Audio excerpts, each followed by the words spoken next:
Hey everyone, my name is Marysa Maggio. I'm with Family First Life Solidity here out of Boston, Massachusetts.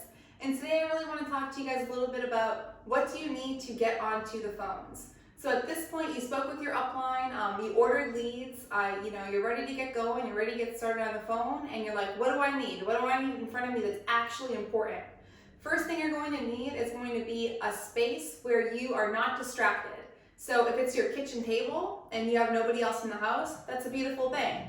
If you have, kids running around the house, or you have, different scenario that, you're not able to dial in your home, you want to make sure you find a dial space. Reaching out in terms of offices and places you can go to dial is crucial, but it is not necessary. I worked this business from my house for over 2 years, and if I may say so myself, I did a great job because I found an area that I was not distracted. The only things I had in front of me are the things that I'm going to go over right now. Until this day, this is how I dial, and this is what makes me really efficient. So with that being said, the first thing you're going to need is not only a positive place, but a positive mindset. If you go into dialing without a positive mindset, it's not going to look good.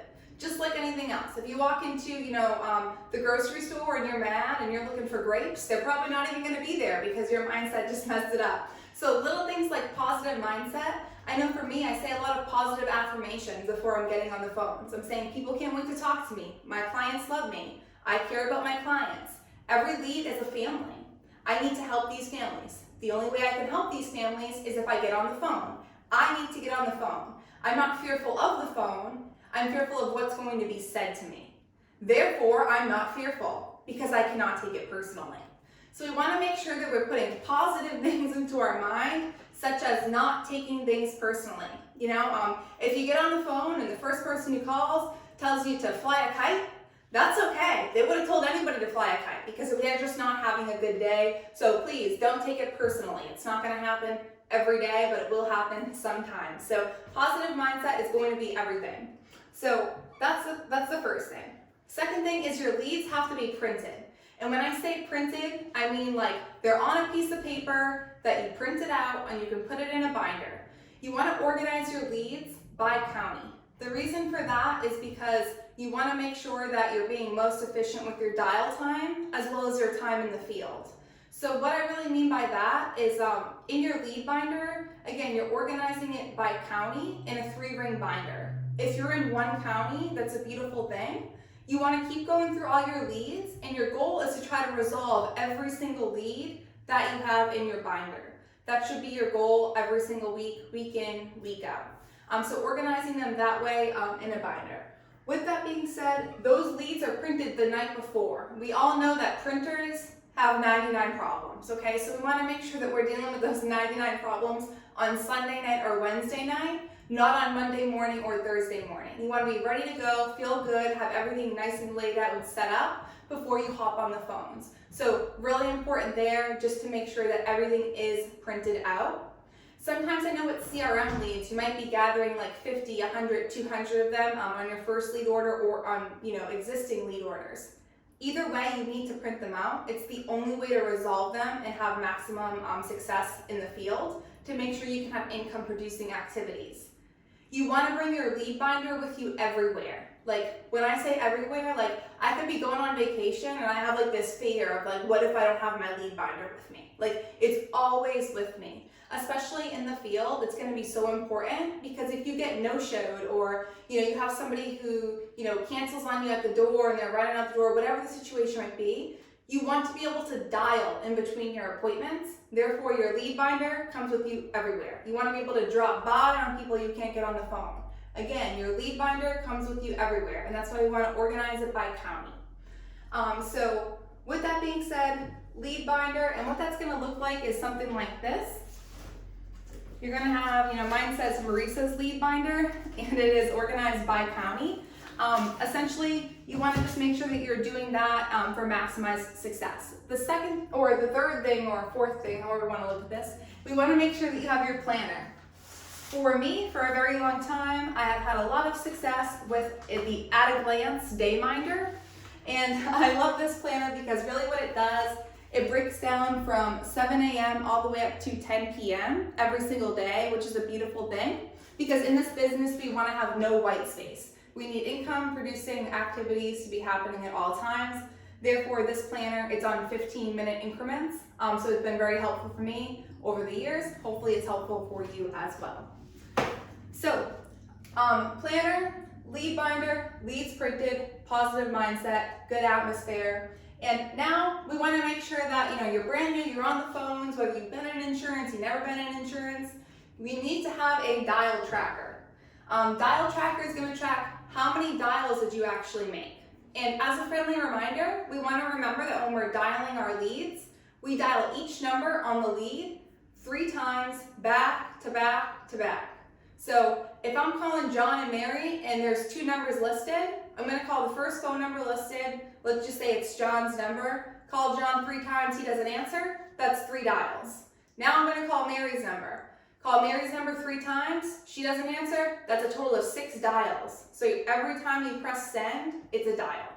You also want to be tracking how many people have you actually spoke to on the phone, right? So if you have 50 new leads in front of you, you spoke to 8 of them and you booked 5, we have to know that to be able to kind of assess data and say, hey, hey John, you're doing a great job on the phone, or hey John, we gotta kind of reassess what's going on here. Typically it's in the introduction or it's in your tie down. So at that point, we want to make sure essentially with the dial tracker, the goal is that your upline is able to help you based off of real numbers. If you call your upline, and by the way, I've been there before, and you're like, I've been dialing all day and I made 2 appointments, your upline's gonna say, well, how many dials did you make? And if you don't really have it, you're like, well, I think I made like 27, and I talked to like 1 person, and I had 2 appointments. No, you need actual numbers. So that's what the dial tracker is there for. It's not to be intimidating or to micromanage. It's more so to make sure that whatever leads you're working, you're getting the proper ratio of dials to contacts to appointments. As an example, let's say you ordered leads out of the CRM, and the CRM leads are, 2-month mortgage protection, aged leads, and you have 60 of them in front of you. And you dial through all of them, and you say, Marysa, I made 300 dials, I talked to 20 people, and I booked 12 appointments. I would tell you, awesome job, kill it, try to book 4 more. Again, the goal is 16 appointments for every 2 days. But just to make sure you're on target, essentially, is what the dial tracker is geared to do. At the bottom of the dial tracker, you'll find a lot of things such as how many appointments you set, how many appointments you actually sat down with, how many did you close. Here, therefore, you're tracking your own close ratio just based off of a dial tracker. You're legitimately just checking things off. So if you're not using that, you're not only playing yourself, but you're also playing your upline. So just use the dial tracker, okay? Couple things that you need, again, in front of you. And by the way, these are the only things you should have in front of you. So I say a pencil, and I specifically emphasize pencil, not pen, because I feel like when you're on the phone with a potential client, and you have them on the phone, you're gonna wanna jot things down. And sometimes the sticky notes, and I'm gonna go over here in just a second, aren't that necessarily readily available, so you might start scrapping on the lead. That way you can just erase it, put it on a sticky note, and you're good to go. So a pencil, a highlighter. I say a highlighter because I highlight the county on my leads. Sticky notes, because again, you want to take any notes that you can on a sticky note, boom, pop it on the lead, go to the next lead, put it in your appointment book. And then the last thing you want to have in terms of little pieces here are going to be headphones. For me, if I can't find headphones on my dial day in the morning, it's like the end of the world, because we just want to make sure you're able to essentially, not focus on holding the phone. You're focused on, writing stuff down, putting the client in your appointment book, and moving on. So that's that.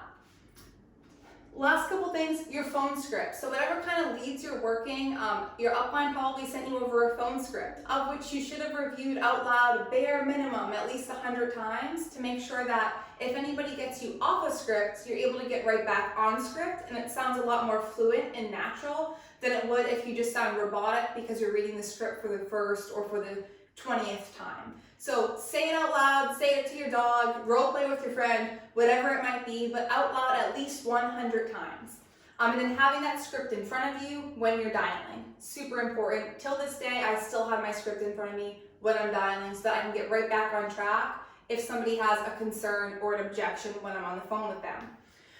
The last thing I like to include here is adding a line. And what I mean by that is, as an example, I live in Massachusetts, but my area code on my phone is a New York area code. Therefore, I'm typically not going to get a lot of people on the phone. Even if I had a Boston area code, I would still add a line. You can add a line through Google Voice. You can add a line through an app called Sideline. You can add a line through an app called Unlisted. Those are the 3 sources I would say to use to add a line. This is not to be like shady or malicious, it's to get more people on the phone. I know for me, sometimes when I'm dialing, in areas that are maybe, 2 hours away from home, it's like I need to make sure that they're picking up the phone based off of their geographic area. And if we all kind of think about it, typically we don't answer numbers that we don't know, but more importantly, we definitely don't answer numbers that are out of state because we just assume it's a telemarketer. And we're not telemarketers, so we want to make sure, we're identifying ourselves by using that extra line. So again, just to do a quick recap, you want to make sure that you have a positive mindset, your leads are printed, you have your phone script, you said it out loud 100 times, you have your leads nice and organized in a 3-ring binder, you have your planner, you have a pencil, you have headphones, you have sticky notes, and you have a highlighter. That's all you need in front of you. And eliminate any distractions, like whether it's something on the wall or looking outside or whatever it might be for you. For me, my favorite thing to do was laundry in between dials. Didn't work for me, okay? So don't do laundry in between dials. Laundry is not on the list, okay? So everything here on this list is really what you need to get up and started. So I hope this was helpful for you guys. I appreciate you tuning in, and I'll see you guys soon.